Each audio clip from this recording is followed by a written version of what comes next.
Hey y'all, we're the Learning Estheticians and class is in session. Let's talk about it. Gaps in your schedule, clients who don't rebook, tight margins, and high processing fees. Sound familiar? Because when you're running your own aesthetics business, you don't have time to sit around trying to figure out where you could be making more money. That's why we love Gloss Genius, the system that helps you bring in more revenue and get more time back. It fills your calendar, helps rebook clients, and upsells your high margin services automatically. Plus, their point of sale helps you earn more while saving money on fees. And they've got all your HIPAA compliant tools you need for charting, consents, and client records without all the admin chaos. So if you're ready for more revenue and more time for everything else, see it for yourself. Use code LEARNING at glossgenius.com for 50% off your first 2 months of their gold or platinum plan. Class is dismissed.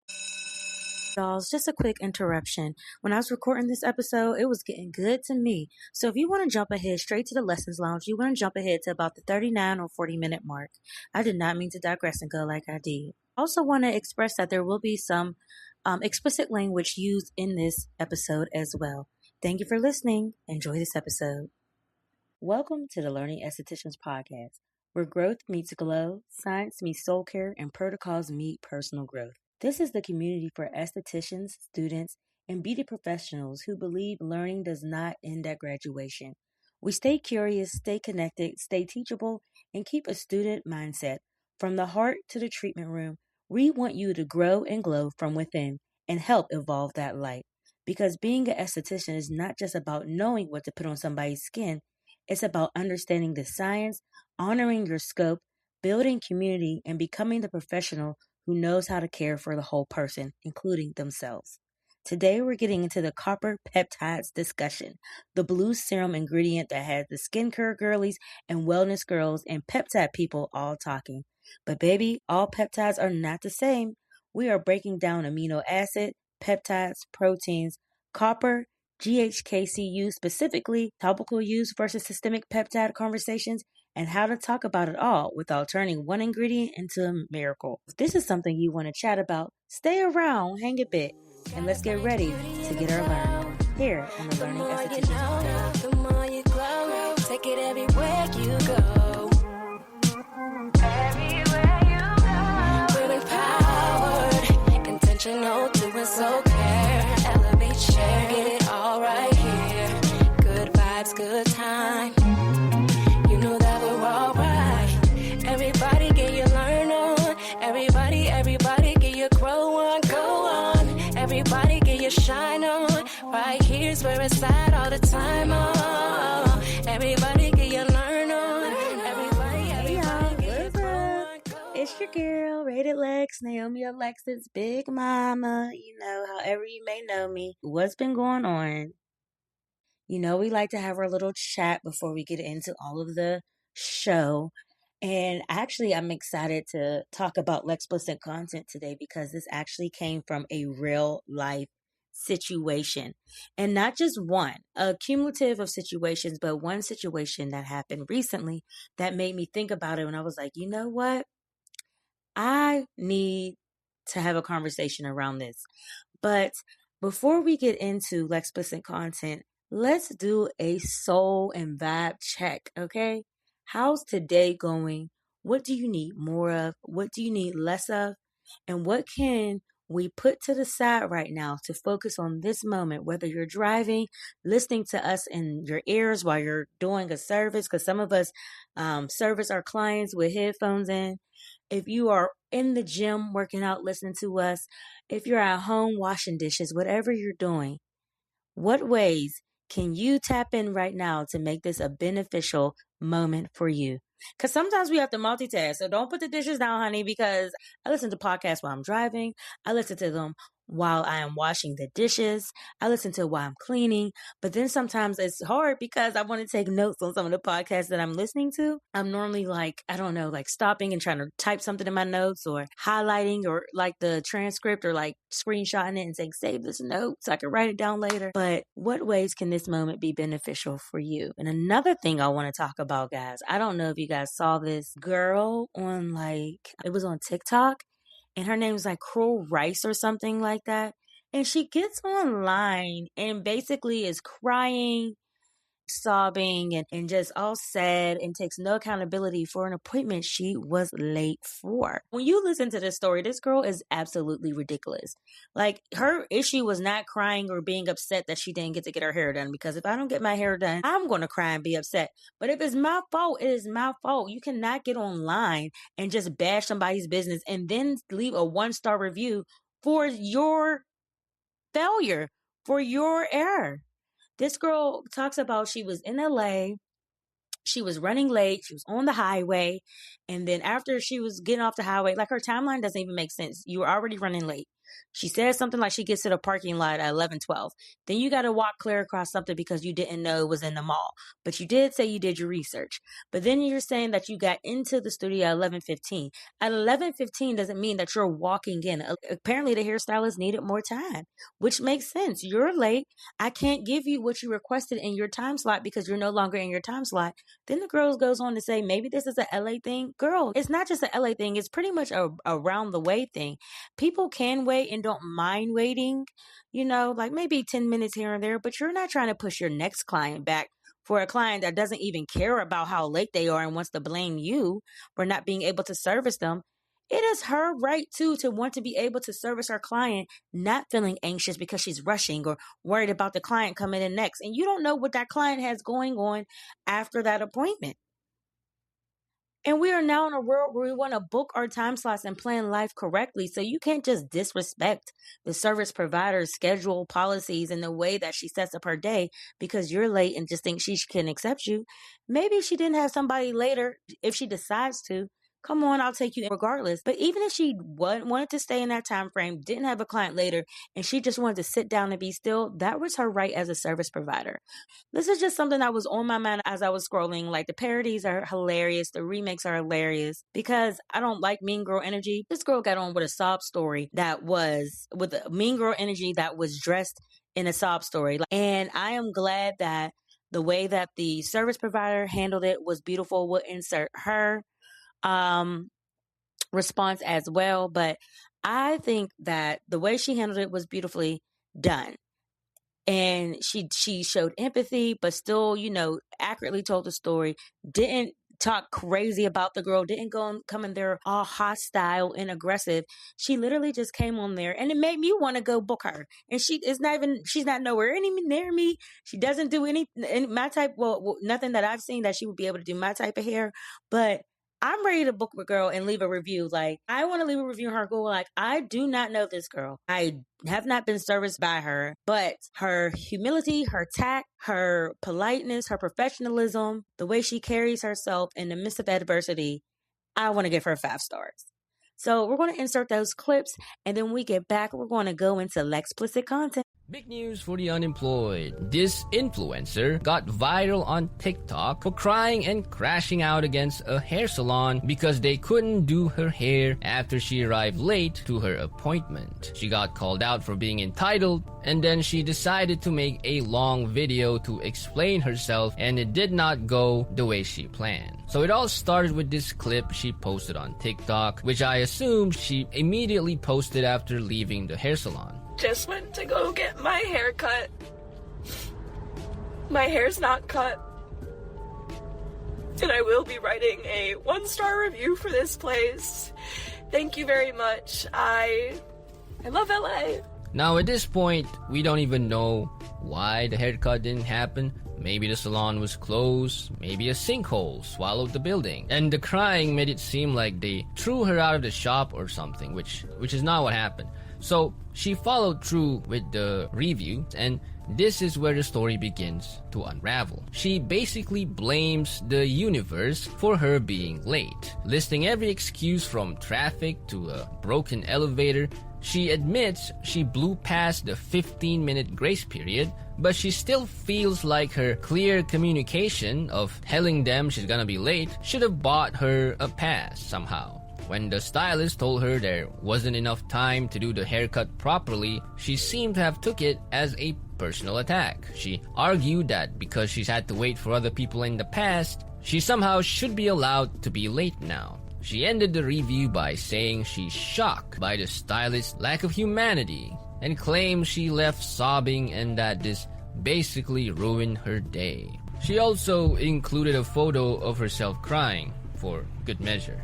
She's really trying to make it clear that she's a victim here. And then the salon responded. Basically, they said they understood that delays happen, but they have a 15-minute late policy so that they can stay on schedule for all guests. They also said by the time she arrived, there wasn't enough time to complete the haircut she wanted without affecting the next client. And they also offered to reschedule. So basically, the salon gave the most normal business response possible. How very cruel and inhumane of them to do, offering a reschedule like that. I don't know, she's treating it like some kind of a punishment.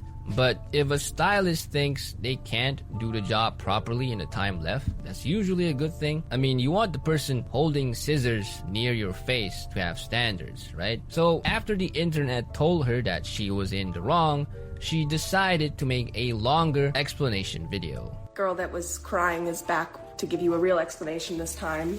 The reason I haven't yet is I just wasn't sure if that was something that was worth it for me, especially now that I know people have seen me crying. That is one of the risks of posting a video of yourself crying. People might see it. You can avoid this by using an advanced technique called not uploading the video. And also, it's not a quick explanation, and most of you are going to hear the first part and be like, you're the problem, and then they're going to leave.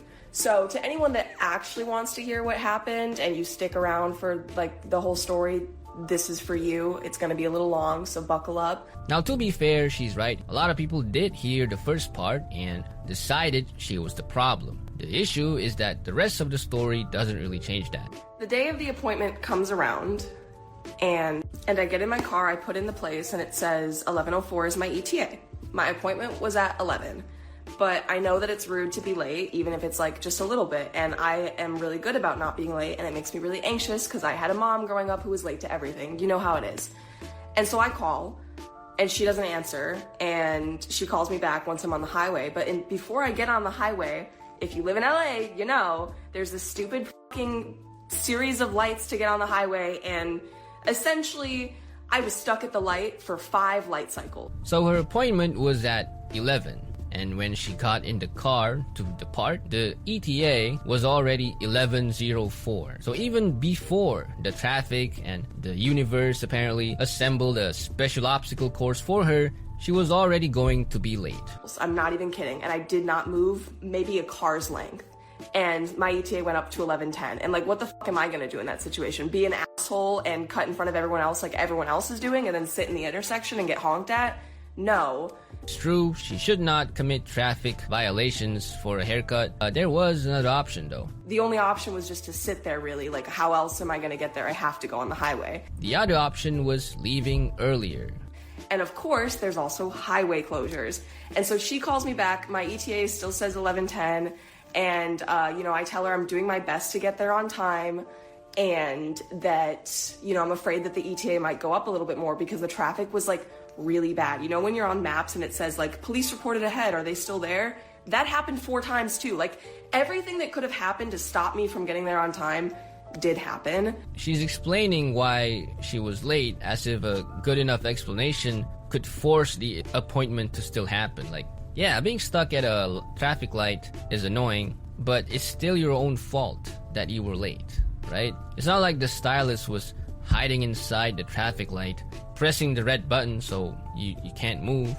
I wish I had gotten in my car a few minutes earlier if I knew that was going to be the case. I thought I had enough time. She was so close to the actual lesson there. Like, she could almost taste it. But as the saying goes, wisdom has been chasing you, but you have always been faster. Or in this case, later? I don't know. And so I get there, I park my car at 11:12 in the parking garage, because also Amtrak, like there was literally a fucking train that came by as well. Like, I'm not making this up, okay? And I park my car in the parking garage, I run in heels, and I'm sick, okay? And the elevator out of the parking garage doesn't work. I stand there for what feels like 2 minutes. Isn't that just Tuesday in LA? I mean, I do believe it was stressful, and running through a mall in heels while being sick does sound miserable. Although I don't know why anyone wears them in the first place, heels. That's a different story though. Running into there right at 11:15, and she pokes her head out and like says like, Lisa, and I'm like, yeah. And so I swear to God, at the latest, it was 11:16 that I was in her chair, at the very fucking latest, okay? Not that that matters, you would think, but it does. Even if she arrived at 11:16 instead of 11:20, she was still late, past the grace period. I mean, arguing over 4 minutes doesn't really change the main point. It's like missing a train and then saying, actually, I only missed it by a little. Great, the train is still gone and you still missed it. And so she sits me down in her chair, offers me water, brushes my hair, asks me what I want. Terrible stuff. Absolute nightmare of a business. I don't know how this hair salon still has a license. Diabolical. This part is kind of funny because she describes decent customer service while complaining about customer service. Like, I show her the inspo picture. The vibes are like, and like just not great customer service, right? And then she's like, you know, I'm gonna be honest with you, I don't think I can cut your hair in an hour 15. And then she says that like she doesn't want to rush it and like do a bad job, which is fair. She even admits the stylist's reasoning is fair. She says not wanting to rush and do a bad job is fair. And then she continued being angry that the fair thing happened. And then she's like, and that's not fair to my other client at 12:30.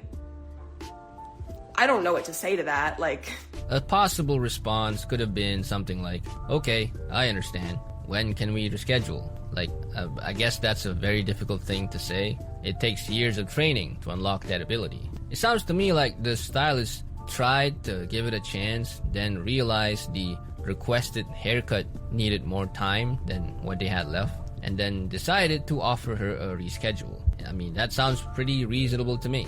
And then she brings up Wisconsin all of a sudden. I come from Wisconsin. Maybe things are just different here in California, which is why I said I love LA, because this would only fucking happen in a city like LA. In Wisconsin, like I said, my mom is late to everything. I'm not saying it's a good thing. I'm not saying it's like it should be this way, but I swear to God, people are late for hair appointments all the fucking time, or even if they're on time, sometimes it goes over, and the next person just sits there and waits for a few minutes, and it's like not a fucking big deal, right?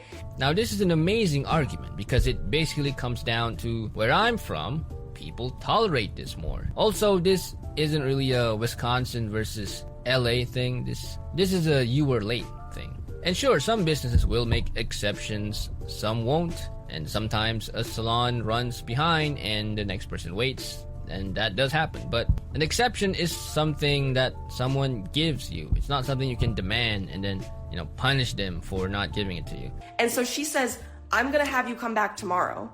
And then I left a review, and they responded and then deleted it. And they said that I showed up at 11:20, which is not true because I texted my friend at 11:20 after I had been essentially kicked out and said, I'm not getting my hair cut, I'm crying. Like, I texted them at 11:20 and said, like, I'm not getting my hair cut. So, that's the story, and fuck that hair salon. I think that lady needs to work on her customer service, and also, like, I would have tipped her amazingly. I'm sure they're devastated for having to lose such an amazing and wonderful customer. I understand that I should have been better about my time management and I could have been there earlier. And you know what? That would have reflected in my tip. And so she didn't get my money, and I'm glad at the end of the day that I didn't get my hair cut by her. But yeah, you ruined my fucking day off, and I wish I didn't let you, but you did. So fuck you, Strand of Soul in Pasadena. Weird as fuck that you deleted the response to my review too. You're weird. She almost showed some character development there in the first sentence. I mean, she understood she should have managed her time better, that she could have arrived earlier, and then somehow it's still the salon's fault and that her day is ruined. And that is why people reacted the way they did and called her out on it the first time. It's not because nobody understands being late. I mean, everyone's been there. It happens. The problem is what she did afterwards. Still trying to make it seem like the hair salon lacked humanity for not bending backwards, bending the rules just for her. And then the funny thing is, it's not even a big deal. Like, this thing only got viral because she herself uploaded the first clip of her crying and then continued with this explanation video, which really only succeeded in making her appear even more entitled. This got so viral that even Charlie, aka Penguin Zero, have covered it. And from what I've seen and read, it appears she's like some kind of an aspiring influencer / streamer or something.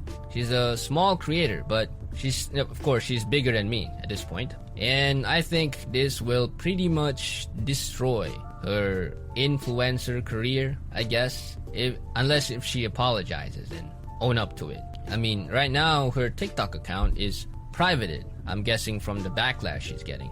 And frankly, I think all she has to do to turn this around is just genuinely apologize, own up to her mistake, and remove the bad review to show good faith, I guess. It's not like she committed a crime or anything, but it does still show how massive her entitlement is. Truly unemployed news we got here, but yeah, that's about it for this situation. Like and subscribe, or the universe will create an obstacle course specifically to delay you from your next appointment. Thank you guys for watching, and I'll see you around.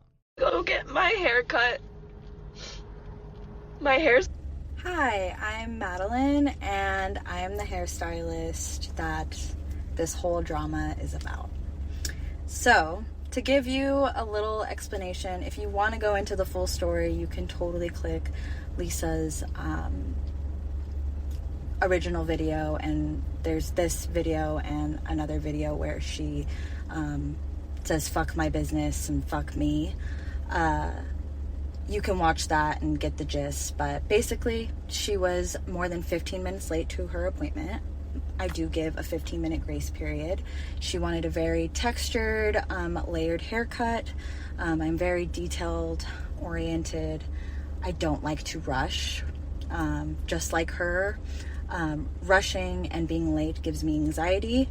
I really hold my clients to come on time, and because of that, I hold myself accountable and I am on time.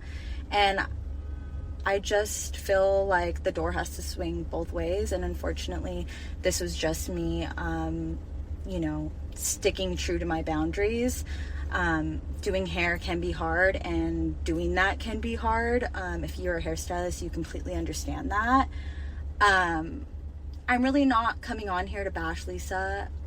I genuinely feel very bad for her. Anyone that feels comfortable crying on the internet or posting a bad Google review of them crying, I really feel like there's a deeper issue there, and beyond a haircut, beyond someone saying no to you, like there's a deeper issue that she has to deal with. And I truly do wish her the best. I just really wanted to make this video to say thank you to all of the people that are sticking up for me and showing me support. I'm a very private person, and marketing my business on the internet has been very intimidating for me and has pushed me to really step out of my comfort zone. And although it has done numbers for my business, I am a hairstylist. I work 6 days a week. I only take Mondays off, and I work anywhere from 8 to 10 hours a day. So I don't schedule lunches. That's why I really value my time and I value your time, because it can really throw my whole day off, and I believe in giving you quality work. And if I'm thrown off, your haircut is thrown off and my work isn't as good. So I really try to give my clients the best quality as I could possibly get and be transparent. I really just wanted to say thank you to anyone that has left a good review on our business account, anyone that has said something nice about me. Thank you so much. I really believe in the power of kindness, like being a kind person and seeing people as people. Like sometimes we have shit days, and people fuck up our coffee order. There's hair in our fucking food. At the end of the day, someone's showing up, doing a job, and just respect one another, you know? I don't know. I just wanted to say thank you. And that's it. I love you guys and have a great day. After hearing that, guys, please go ahead over to the group and let me know how you feel and what your thought process is. I would love to have some dialogue about this up in the group. Now, guys, one of my goals until we get to Z is to have a episode drop every Monday, Wednesday, and Friday. Until we get to Z, I'm challenging myself to uphold myself to a higher standard because, you know, we are really taking this from hobby and still something we enjoy, but this is really turning into something more professional for us. We do have people reaching out. We do have, like we said, big dreams, hopes, and goals and plans for this podcast. And now that it's happening organically, and this is something you need to pay attention to. Sometimes your life starts to evolve, but you don't raise your standards to meet the evolution that your life is having.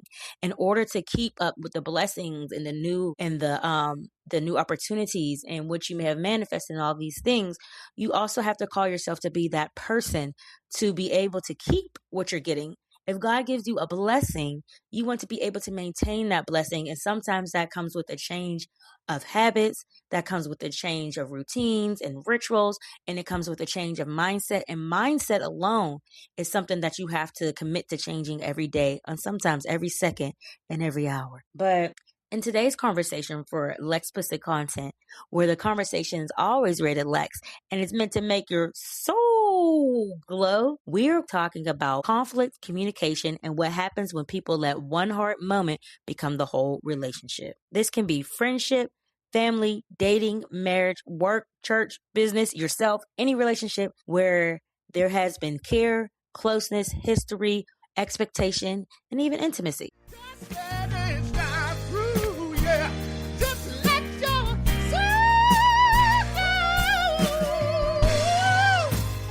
All right, y'all, let's get into the explicit content. I'm dating. Okay, the girls are dating. And let me tell you something, I hate it here. I really want to get into the part where dating is fun, and I haven't made it there yet. Where you're dating, regardless if you're following traditional and standard, traditional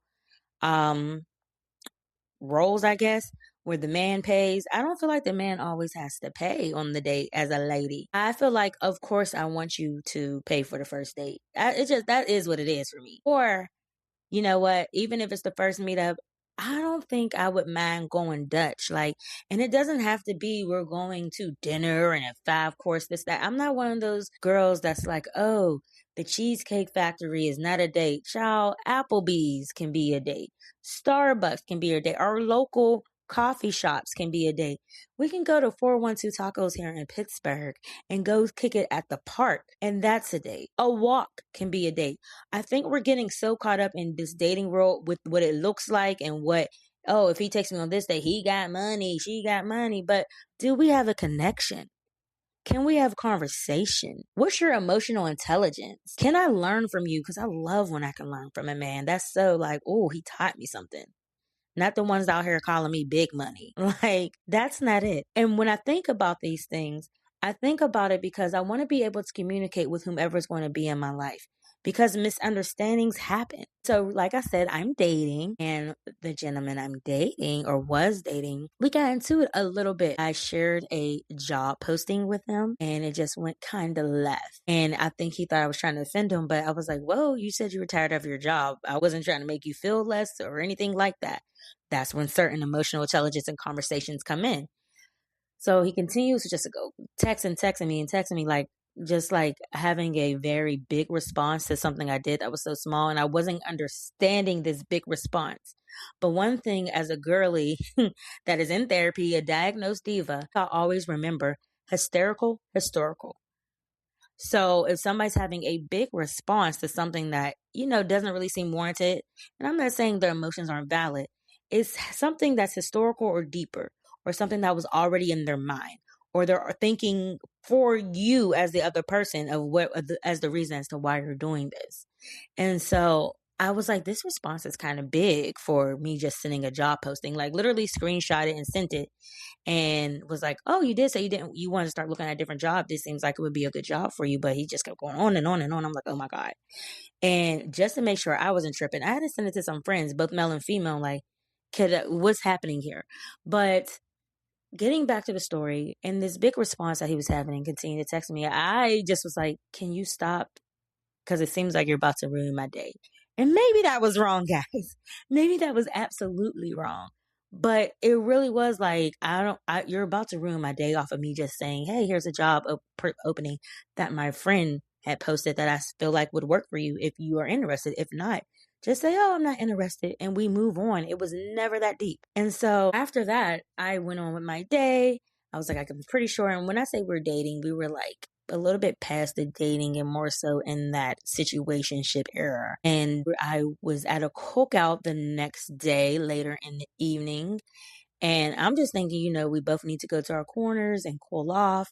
So after I'm leaving the cookout, I'm like, oh, let me bring him some food. And I was calling to say, hey, what would you like me to bring you back? Because he lives in my apartment complex. My call is going to voicemail.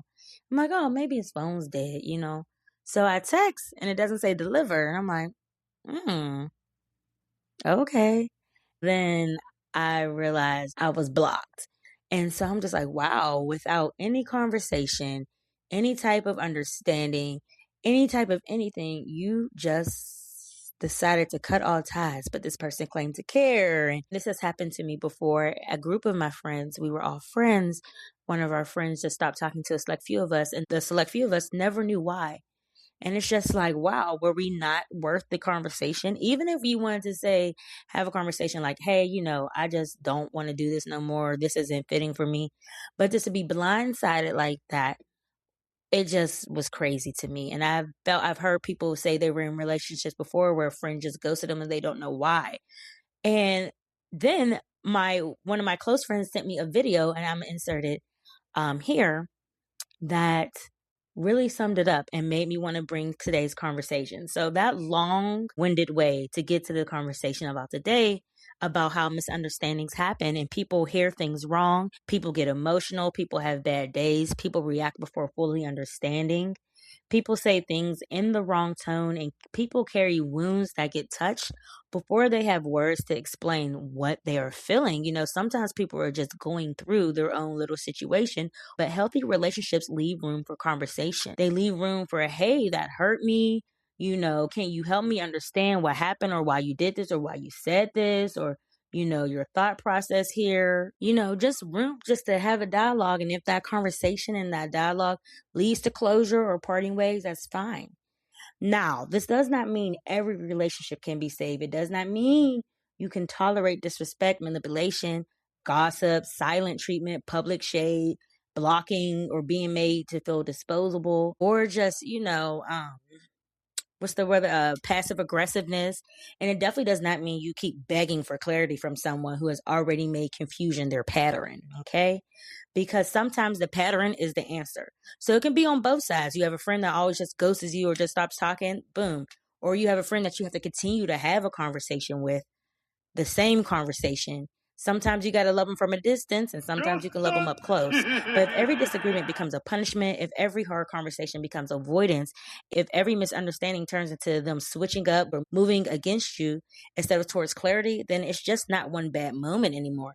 That is information. This is the pattern. This is enough information for me. But before we let pride make a permanent decision, we also have to be honest about ourselves. Can we say, you know what? On both ends, I can handle this a little bit better.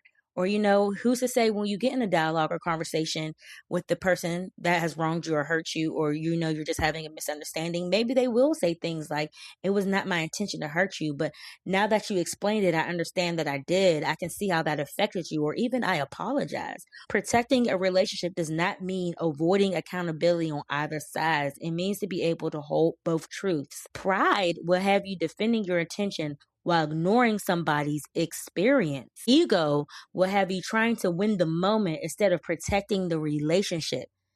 I often ask myself, is this argument bigger than how much I care about this person? Is this moment right here bigger? Is this a continued thing where now it's too much? Lack of communication will have two people grieving a connection that may have only needed one honest conversation.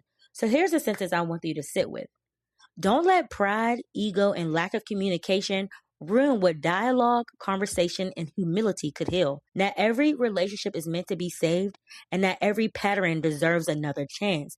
And then ask yourself, am I holding on because there is actual room for repair, or because I'm still hoping someone will become who they repeatedly showed me they are not?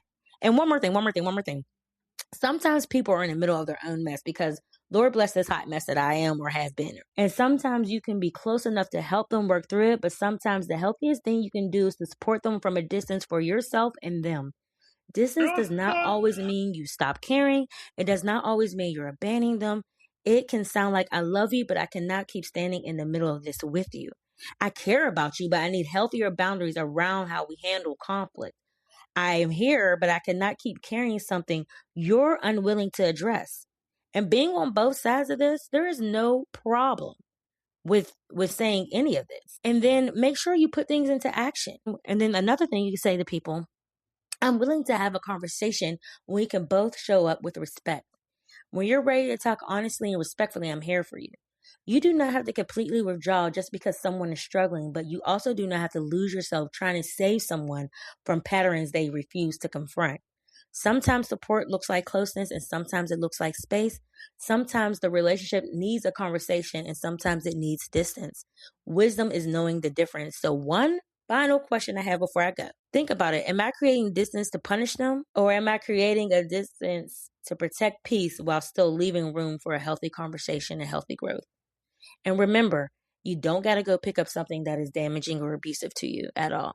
But just try to look at your relationships as something worth cherishing. Any relationship and connection in my life, I cherish. And so if I can mend it when we have a misunderstanding, if I can mend it where we're at odds, I will. But if it's going to be detrimental to my mental health, my sanity, my health, then it's not meant to be mended. Because remember, pattern can be closure too. So that's all I got for the explicit content.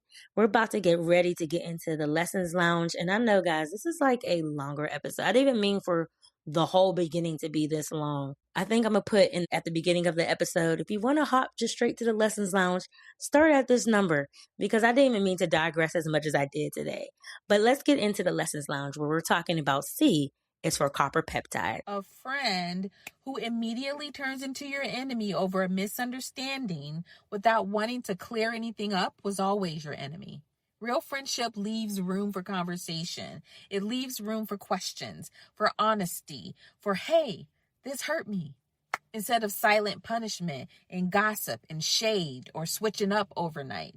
Because when somebody truly cares about you, their first goal usually isn't to destroy the relationship, it's to understand what happened. And misunderstandings happen. People hear things wrong. People get emotional. People have bad days. But when somebody instantly flips on you, won't hear you out, won't communicate, and starts moving against you instead of toward clarity, that says a lot. Ask yourself this: when conflict showed up, did they try to protect the connection or protect their ego? Not every lost friendship is a loss. Sometimes the misunderstanding just exposed what was already sitting underneath the friendship the whole time. Healthy people don't look for reasons to become your enemy. They look for ways to keep peace without losing respect for themselves. Come on, ride on the magic school bus. Class is officially in session, and before we can even understand copper peptides, we have to first understand amino acids. Amino acids are tiny building blocks your body uses to make bigger things. Think amino acid like letters, okay? Just letters from the alphabet, and one letter by itself. When letters come together in a certain order, they create words. In the body, amino acids can link together to make peptides. So the peptides are the full word, the letters, A, B, C, D, E, F, G, et cetera, are the amino acids in the body that link together to make the peptides. And when those chains come together and become larger and more complex, they make something called protein. Now, protein, is everywhere right now. Every even fast food place has a protein this and a protein that. And collagen is a protein, elastin is a protein, keratin is a protein. But here's a simple breakdown to keep in mind. And I also want you to keep in mind what proteins are. Proteins are a large, complex molecule essential for the structure, function, and regulation of the body's tissue and organs. They act as the primary building blocks of making up everything from muscle, skin, and hair to the enzymes and hormones that drive our daily bodily functions. Here's a simple breakdown. Amino acids are the building blocks. Peptides are the short chains made from amino acids, and proteins are larger structures made from amino acids. The word peptide just tells us what something is made out of, okay? Remember, it's a hierarchy. We go from amino acids, the foundational building blocks of all biological life. There are about 20 standard amino acids that combine to form all proteins. And then it goes to the next step, which is peptides, the short linear chains of amino acids. But the word peptide alone does not tell us what a peptide does. That is where the category comes in. Some peptides are signal peptides. Their job is to send messages to the skin cells, and some peptides are carrier peptides. Their job is to bind and to carry trace minerals. Some peptides are neurotransmitter inhibiting peptides. Some peptides are enzyme inhibiting peptides. All peptides are not made the same, which slides us into our discussion about our peptide today. Let's enter copper into the chat. Copper is an essential trace mineral. Your body needs small amount of copper to function normally, which was surprising to me. And I guess I just was in the dark because when I think of copper, I think of maybe pipes, penny, metal, but I didn't think about it being in our body and being something that we essentially need for our body to function properly. It's involved in things like antioxidant defense, connective tissue support, and repair, elastin, and wound healing. There could be different types of copper, but one of the best known copper peptides in skincare, and you're seeing all over, really pretty. A blue serum most times is bright. I know The Ordinary has one that's going all over the place because they use it like their pink one. The GHKCU. GHK is the peptide made from 3 amino acids, glycol, L-histidine, and L-lysine. Because GHK has 3 amino acids, the 3 I just named, it's called a tripeptide. And when that peptide binds with the copper, it becomes GHKCU, the ingredient we are talking about today. You may also see it listed as copper tripeptide 1. So the quick version, just so you get it, GHK is the peptide, Cu is copper, and is Cu on the periodic table. Together, when they get married, they get together, that makes it GHKCU, which is now a specific peptide with a name. We know what element it is and what it's supposed to do within the body and the skin. But this ingredient comes up in conversations because it repairs, it remodels, it helps with the resiliency of the skin. It helps with mature skin, fine lines, and the overall skin support. Language and verbiage we need to use because this is where we need to sound informed. We don't want to just sound like we're repeating out the marketing. We don't want to sound just like we're Scooby-Doop-dooping something off from TikTok or something. So some of the verbiage that we don't want to use that I hear, we don't want to say it rebuilds collagen. That's not what we want to say. That gives false hope. What we want to say is it may support collagen-related and fibroblast-related processes over time. We don't want to say it erases wrinkles. We will want to say it may support smoother-looking or more resilient skin with consistent use. We don't want to say it helps with acne scars. It may fit into a recovery-focused routine, but is not the primary treatment for active acne scarring or hyperpigmentation. And we definitely don't want to say it heals wounds. The ingredient has been studied in the relation to tissue remodeling and wound healing pathways, but a cosmetic serum is not medical wound care. Do you understand the difference between the verbiage? We don't want to sell wolf tickets. We're still excited about the ingredients. We're still excited and teaching the benefits, but we're not over-promising and just giving voila words to draw them in. You want to make sure when you're presenting to the client, you won't let them knock you off your pedestal. Remain confident, informed, clear, and realistic when you're explaining the product or any ingredient in any treatment. For my acne hyperpigmentation girlies, let's get this very clear. Copper peptides would not be my first ingredient of choice when someone dealing with active inflammatory acne, especially if they have like a grade 3 pustule, a lot of inflammation or something like that. That's a bigger conversation. We need to treat some things. You need to do some deductive reasoning and putting things in order as to how you can treat them. Would I use this maybe on and off with other products, maybe retinoids one day and then use my copper peptide and next? Yes. Actually, for me, I just ordered a hyaluronic acid and copper peptide that I'm excited to try out after doing my study. So who might benefit from copper peptides? I would think clients who are concerned about maturing skin, fine lines, texture, loss of elasticity, dullness, skin that looks tired or stressed, skin that has been through a lot and needs more support, someone who's already using actives appropriately but wants something added in to help restore and repair. So with your actives, like your retinoids, etc., that's cell renewal. This GHKCU is cell repair. Think that. Maybe they have dry or sensitized skin. Maybe they are focused on healthy aging and don't want aggressive correction. That's where copper peptides make more sense. But most topical copper peptide products are serums or moisturizers. The easiest way to use them is on a recovery night. You don't need to turn it into a full science experiment. You don't need to put under 5 acids or a scrub or a retinol or 50-11 mask. Let the ingredient have room to do its thing. Let it do its job. Some people choose to use copper peptide on nights separate from strong exfoliating acids, retinoids, etc.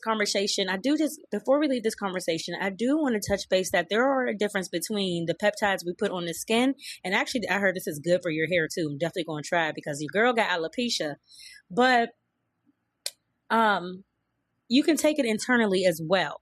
And when you see people talking about peptides injections, peptide clinics, peptide stacks, recovery peptides, weight loss peptides, metabolism peptides, hair peptides, libido, and longevity peptides, we want to be fair in what we are explaining. Peptides are a deep science. Peptides-based medications are real. Insulin is a peptide hormone. the GLP-1 medication, a peptide-based drug. There are new peptides used in medicine every single day for specific reasons, but here's where you could get confused. The word peptide doesn't automatically mean safe, doesn't automatically mean skin product, doesn't always automatically mean serum, it does not automatically mean natural, it doesn't automatically mean proven, it does not automatically mean it's right for your body, and it definitely does not mean a topical peptide serum is the same as injecting the peptide. Those are two completely conversations, and we want to stay in our lane, boo-boo. We want to talk about it topically, the GHKCU in skincare. It goes on the surface. Injectable GHKU and all of the other internal peptides is systemic and is not our lane. That means it involves the whole body. It got something going on in the inside. Go ahead and refer out. You can tell people what you've learned and what you read and point them in the direction. If you want to try injectables, go and talk to your doctor or somebody else. But for me, we're talking about topical peptides. So as estheticians, we can educate clients without stepping outside of our scope. Let's bring it on home because it's time for the glow nose. Amino acids are building blocks. Peptides are short chains of amino acids, and proteins are bigger structures made from the amino acids. Collagen, elastin, and keratin are proteins, not peptides. Glow note number 2. The word peptide tells you what an ingredient is. The type of peptide tells you what the job is designed to do, what it's made to do, okay? Some peptides send messages, some carry minerals, and some are used in formulas that support skin structure. Glow note number 3. Copper peptides are a group. GHKCU is one specific peptide, so they may be a part of the copper family, but we're talking about maybe the middle child. GHKCU is a peptide, Cu is copper, and together they form GHKCU, which you may also see listed as the copper tripeptide 1. Glow note number 4, topical peptide skincare and injectable peptides are different lanes. A copper peptide serum is skincare, internal injectable peptide use is not our lane. And that's all I got for the glow notes, but you know you're not getting out here without your homework. We got the ICU peptide profile for your homework. You're going to choose one skincare product that contains GHKCU or the copper tripeptide 1.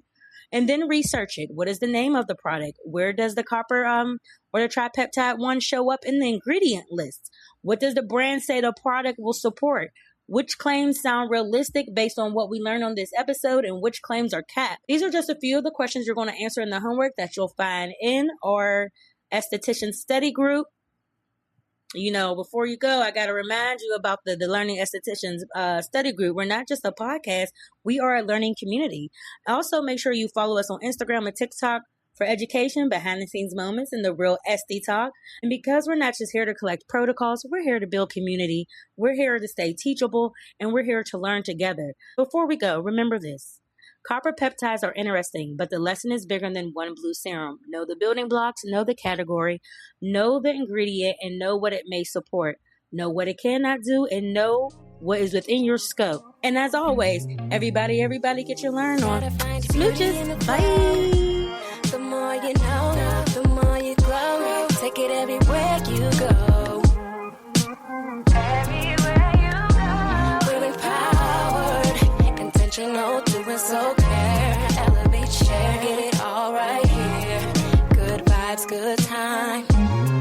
You know that we're all right. Everybody get your learn on. Everybody get your grow on, go on. Everybody get your shine on. Right here's where it's at all the time. Oh, everybody get your learn on. Everybody get your grow on, go on. Everybody get your shine on. Right here's where it's at, queen shine on.